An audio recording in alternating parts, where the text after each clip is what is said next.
हामी अहिले श्रीनगर भन्दा पनि यो भुसाल डाँडा यतापट्टि पर्छ। यहाँनिर चाहिँ अहिले नयाँ बनेको बाटो रहेछ यस्तो। मेरो चाहिँ फर्स्ट टाइम।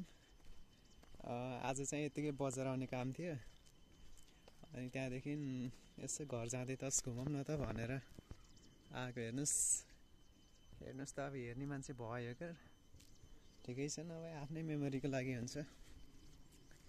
म चाहिँ अब घरतिर लाग्दैछु। यत्रो बाटो बनेको रहेछ, ठिक रहेछ। जस नत्र पहिला श्रीनगर घुम्दै घुम्दै आयो भने त्यहाँदेखि त्यो तानसेन लेखेको बाटो झरेर त्यो पुरै रोड हुँदै फेरि आउनु पर्ने हुन्थ्यो। अहिले चाहिँ हामीलाई चाहिँ सर्ट भएछ ट्याक्क। श्रीनगर घुम्यो, तानसेनतिर झऱ्यो, यसो फोटोसोटो खिचेर फेरि निस्केर यताबाट आउन। फेरि यसको चाहिँ निस्कने बाटो छ कि छैन र त तल। अहिले फेरि तल के अरे जोडिने बाटो नभएर म निस्कनु पर्ला माथि, नत्र यो बाटो चाहिँ सर्ट हुने रहेछ। अनि यस्तै छ। आज कति गते? आज त असोज 1 गते। साँच्ची अस्ति चाहिँ हाम्रो जेएनजीहरूको चाहिँ जुन प्रोटेस्ट थियो त्यहाँनिर चाहिँ अब हत्या भयो सरकारद्वारा, सरकारकै आदेशमा भनौँ न। टाउकोमा गोली हानेको छ क्या, टाउको छातीमा। अनि त्यसको लागि चाहिँ आज राष्ट्रिय शोक दिवस चाहिँ मनाइएको थियो। आज चाहिँ त्यो हुँदा धेरै जसो चाहिँ बिदा नै थियो, सरकारीहरू अनि अरूहरूमा पनि। अनि ल, आज चाहिँ यहाँ बस्ने ठाउँ रहेछ। यस्तो बस्छौँ, यसो अगाडिको भ्यू देख्न सक्नुहुन्छ। म त्यो बाटो हुँदै आएको, उहाँ माथिदेखि, उहाँ माथि रातो लगाउनु आएको, देख्नु भएको छ कि छैन? त्यहाँनिर हो त्यो रातो लगाएकोदेखि त्यहाँबाट यस्तो झरेर यस्तो आएको छ। हाम्रो तानसेन त्यहाँनिर छ, देख्न सक्नुहुन्छ। तानसेनमै बसिरहनु आयो भने त के भयो र। हाम्रो चाहिँ यो अगाडिको माडी नै हो, माडी सराई त्यही नै हो, अरू त के छ र। अनि म चाहिँ यहाँ बस्दैछु। यहाँ त पिङसिङ पनि रहेछ नि हौ अझै। अनि मलाई हेर्नुहुन्छ भने म यता छु, त्यहाँ त मान्छे आइसक्नु भएको छ। मेरो चाहिँ फर्स्ट टाइम है यसरी के भ्लग जस्तो भनौँ कि के भनौँ, लाजको लाग्यो नि। अब हामी लाग्छौँ, हेर्नुहोस् ल। यसो पछि म देखाउँछु है त नयाँ फुटेज। म चाहिँ लागिसकेँ है त। अब गन्तव्य मेरो घर हुनेछ। 3:22 गएको रहेछ। घर गएर घाँस काट्नु छ नि हौ अझै।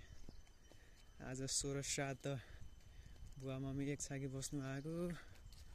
गएर काम त त्यही घाँस काट्ने हो, पकाउनु ओर्नु त परेन। मम्मी बुवा आफैले पकाउनुहुन्छ। त्यो चाहिँ हाम्रो यता के अरे चापानी यताउति जाने रोड भइहाल्यो। ठाउँ चाहिँ तर गजब बनाएको रहेछ क्या। अब बजेट कति छुट्टिएको थियो, कति खर्चमा देखायो, कति गोजामा हाल्यो भन्ने कुरा त अब हामीले अब त्यत्रो खोज तलास गर्न पनि गाह्रै हुन्छ र गरिन्न पनि। आरोप लगाउँदै बस्यो। नेता जति चोर सब देश लुटी खाछन् भनेछ, बसेछ।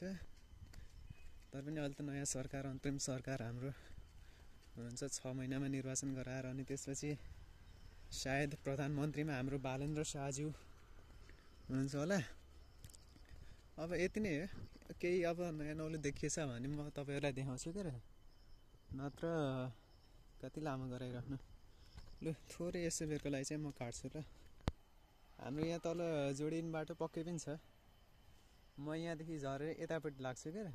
त्यहाँनिर एम्बुलेन्स देख्नु भएको कि नि, त्यो एम्बुलेन्स पक्कै उतापट्टि जान्छ। म चाहिँ यता तल्लो बाटो, यो बाटो हुँदै जान्छु। म भर्खरै आएको बाटो चाहिँ यो।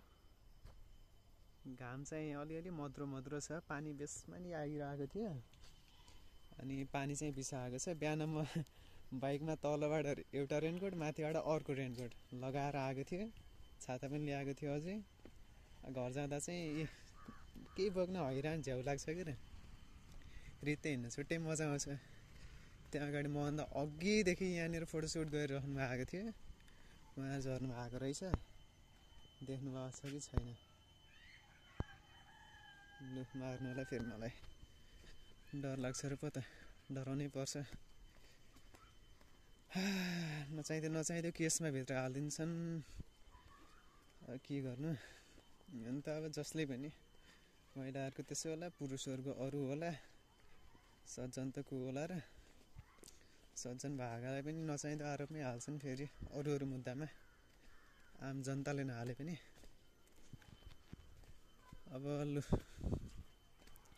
म चाहिँ यहाँनिर झरिसकेँ, पुरै भर्टिकल भयो त है मेरो यो त। मेरो त फर्स्ट एभर, मैले त बन्न त बनेको थिएँ एक दुईवटा पहिले पनि, तर त्यति बेला त्यति साह्रो नलेज चाहिँ थिएन। अथवा भनौँ कहिले हाल्यो नै, यो चाहिँ आज म गएर युट्युबमै हाल्छु। बिचमा काट्ने गर्ने केही गरेको छैन, भिडियो चाहिँ पज गरेको छु, त्यहाँबाट फेरि प्ले गरेको छु। कसले एडिट गरेस् कसले के गरेस्, भिडियो चाहिँ स्टेबल पनि छैन होला, हल्लिएको हल्ले। अनि ल यो चाहिँ पाल्पा गुराइकोट, हाम्रो चाहिँ मिसन हस्टेलभन्दा अलि पर पर्छ। यताबाट बाइक आएको रहेछ, म जाने यता गाइज, यताबाट मिसन हुँदै जान्छ तानसेन, यता चाहिँ यता चापानी र यो बाटो जान्छ रानीमहल, मेनली त रानीमहल। लु पज गर्छु। त्यहाँ अगाडि चाहिँ अरू आउनु आएको थियो, मलाई चाहिँ लाज लागिहाल्यो, अनि मैले चाहिँ पज गरेँ, फेरि प्ले भइसक्यो। रिज्युम के रेज्युमे त भन्दैन, रिज्युम नै भन्छ। अनि अब देखान जस्तो केही त छैन हेर्नु। सो आजको लागि यति नै। मेरो चाहिँ first ever Ranimahal hiking route भनेर देख्न सक्नुहुन्छ। यहाँदेखि चाहिँ हाइकिङ रुट फलो हुन्छ तल, नत्र हाम्रो चाहिँ मेन